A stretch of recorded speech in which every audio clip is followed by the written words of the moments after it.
porti i Durrësit për shembull atë që po ndodh, apo ligji i fundit për t'u dhënë porte investitorëve strategjik. Dhe ndërkohë kemi një kontradikt, sepse nga ana tjetër kemi të tjera sektor jetik të ekonomisë, si bujqësia për shembull, që ne po e lëm të vdes, shkoj drejt falimentimit, duke mbajtur fort, duke thënë që ndërtimi, turizmi janë ato që po e çojnë ekonominë përpara. Edhe pyetja ime është për kë po shkon kjo ekonomi përpara? Kujt i shërben kjo rritje ekonomike? A sjell zhvillim ky model që kemi? Po i trajtojmë gjitha pas edhe një nga një, po kjo është i trajtojmë tani ombrella e gjithë diskutimit. Për ta shtruar si diskutim si fillim. Ne japim porte si pasojë një strategjie të caktuar, ti ndërton më shumë porte, si pasojë një strategjie për të zhvilluar turizmin.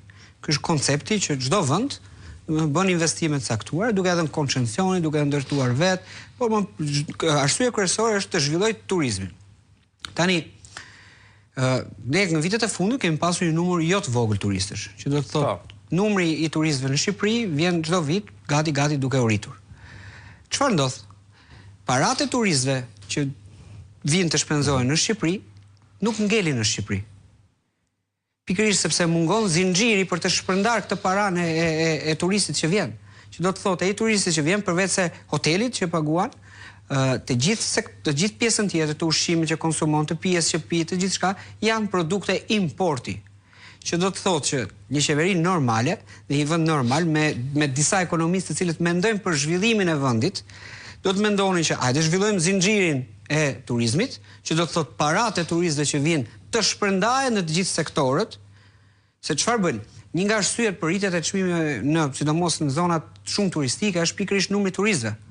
Por nëse këto shpenzime parash të turistëve do të përktheheshin në zinxhirin që do të përfitonte gjithë shoqëria, edhe bujku dhe blegtori dhe ai që ofron një shërbim të caktuar, do të thotë që do të rritesh edhe niveli i jetesës për gjithë qytetarët. Që do të thotë do të kishin më shumë fuqi blerëse dhe do ta përballonin më kollaj rritjen e çmimeve. Tani këtu po ndodh e kundërta, që do të thotë vjen një numër i madh turistësh, shkaktoi një rritje të çmimit të caktuar, për arsye sepse këto para që shpenzohen nuk përkthehen në zinxhirin e të gjithë ekonomisë, atëherë vuajnë të gjithë sektorët e tjerë. Dhe siç e kanë treguar edhe të dhënat, është sektori i bujqësisë po pëson një rënje drastike. Raporti eksport-importit, deficiti tregtar çdo 3 mujor po thellohet. Që do të thotë gjithmonë më shumë ne importojmë dhe prodhojmë më pak. Atëherë, për çfarë na duhet neve të ndërtojmë në këto momente, nëse kemi X para, pse duhet i kanalizojmë tek portet apo tek koncesionet e porteve, e cila do të thellojë këtë krizë. Pse na duhet neve thotë? Pikërisht, na duhet neve. Ku hyn këtu koncepti? Këtu i gjitha pastaj është modeli që ti ke menduar që mund të zhvilloj dhe jo të zhvilloj ekonominë, por të zhvilloj vetëm një grup të ngushtë, një grup të vogël njerëzish të cilët po investojnë kryesisht paratë që vinë paratë dyshimta ose paratë pista që i quajmë random. Këto para vinë nga dy burime kryesore, është nga narkotrafiku dhe nga korrupsioni. Patjetër edhe nga lidhjet që kanë qeveritare duke qenë në shumë kompani offshore ortak. Kështu që e gjitha luhet në funksion të pushtetarëve dhe njerëzve të lidhur drejt për drejt me pushtetarët ose më saktë njerëzve të lidhur drejt për drejt me kryeministrin. E gjitha kriza sot e çmimeve, problemet që kemi me bujqësinë, mos subvencionimi që ndodh në raste të themi përmbytjesh. Çfarë ndodhi me sot është 1 kg domate 8.000 lekë në treg. Brokolit nuk i afrohesh dot, duhet bash një